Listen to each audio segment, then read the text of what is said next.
Since the Soviet Union dissolved in 1991, the United States has been involved in at least 251 military interventions.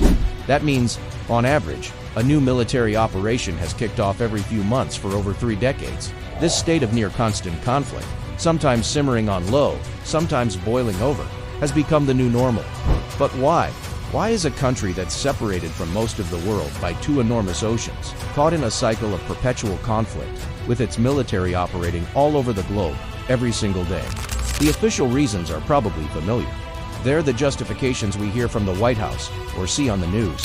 After September 11th, the primary reason was a global war on terror, a strategy to fight threats over there, so we didn't have to face them at home. That led to the massive wars in Afghanistan and Iraq.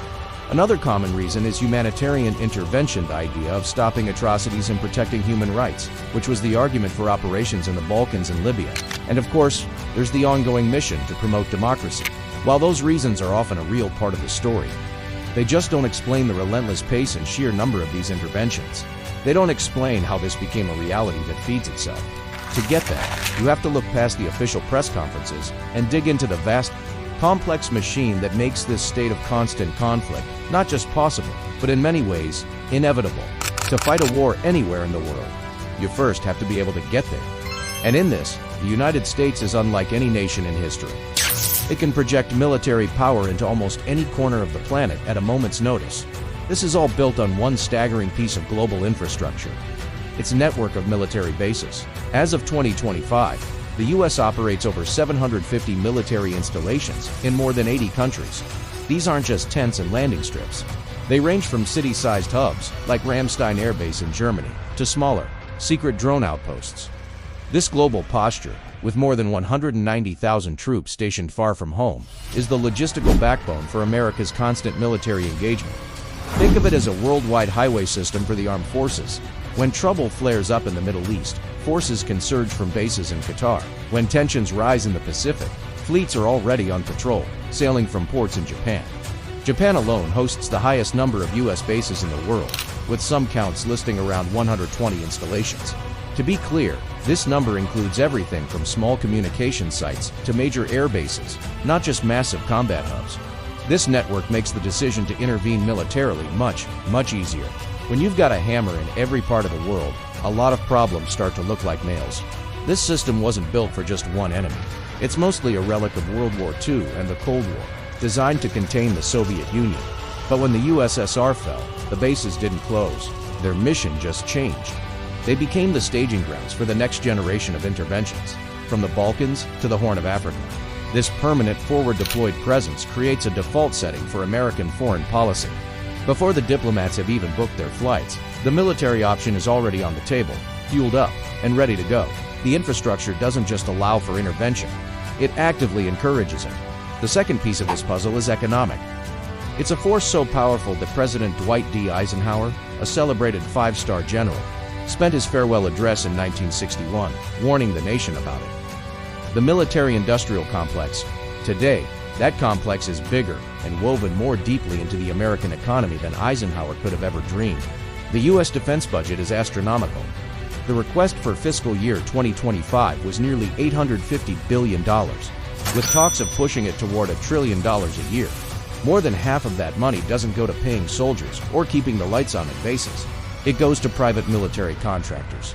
In fiscal year 2023, the Department of Defense paid out over $431 billion in contracts to these companies. The industry employs over 1.1 million Americans. This creates a powerful feedback loop.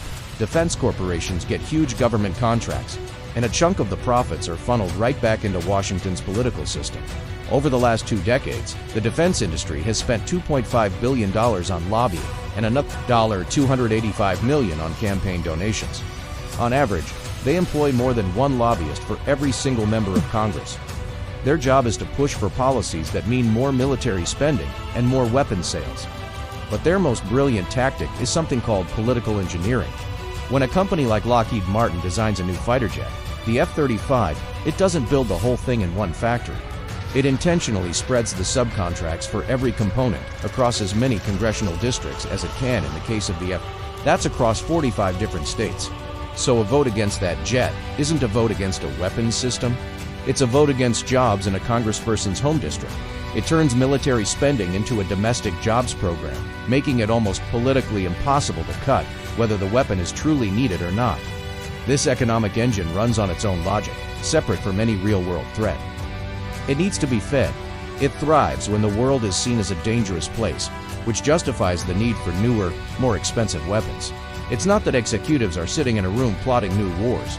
It's just that a powerful, wealthy, and politically connected part of the economy has a vested interest in a heavily militarized foreign policy.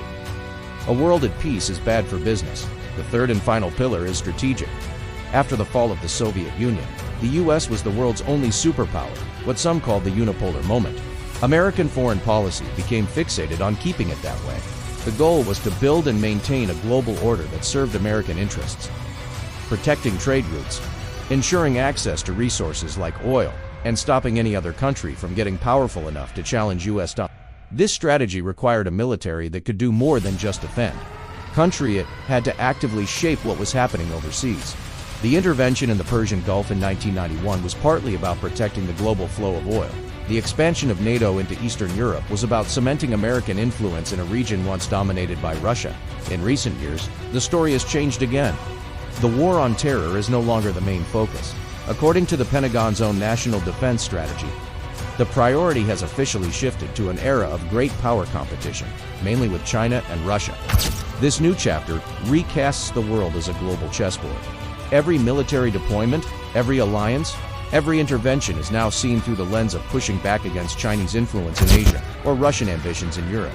The fear is that if the U.S. pulls out of a region, a competitor will simply step in to fill the void. This logic is pulling America deeper into conflicts, even in places once thought to be of secondary importance. This new strategic mission ensures that America's era of intervention won't end. Instead, it just provides a new, open-ended justification for being everywhere, all the time. This is a complex system, and each part is deeply connected to the others. Understanding these moving parts is the first step. If you want to see exactly how this machine gets its money, I highly recommend our video on why the U.S. military costs so much. So, why is the United States in conflicts all over the world? It isn't just about fighting terrorism, or protecting human rights, or spreading democracy though. Those are often genuine factors. It's the outcome of a system that has been built and reinforced for decades. A system where a massive infrastructure of global military bases makes intervention fast and easy. A system where a powerful economic engine, the military-industrial complex, makes conflict incredibly profitable for a select few. And a system where a grand strategy first to maintain lone superpower status, and now to win a great power competition, makes global intervention feel essential.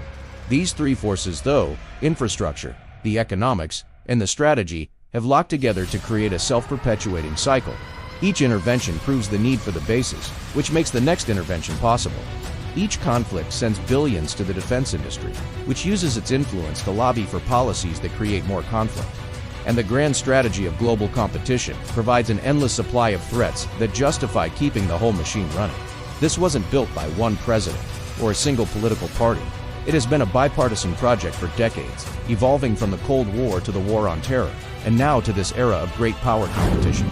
Even the messy, often tragic results of these interventions, from the chaos left in Libya and Iraq to the 2-decade stalemate in Afghanistan, have done little to slow the machine down. The system is now so big and so powerful, it almost runs on its own.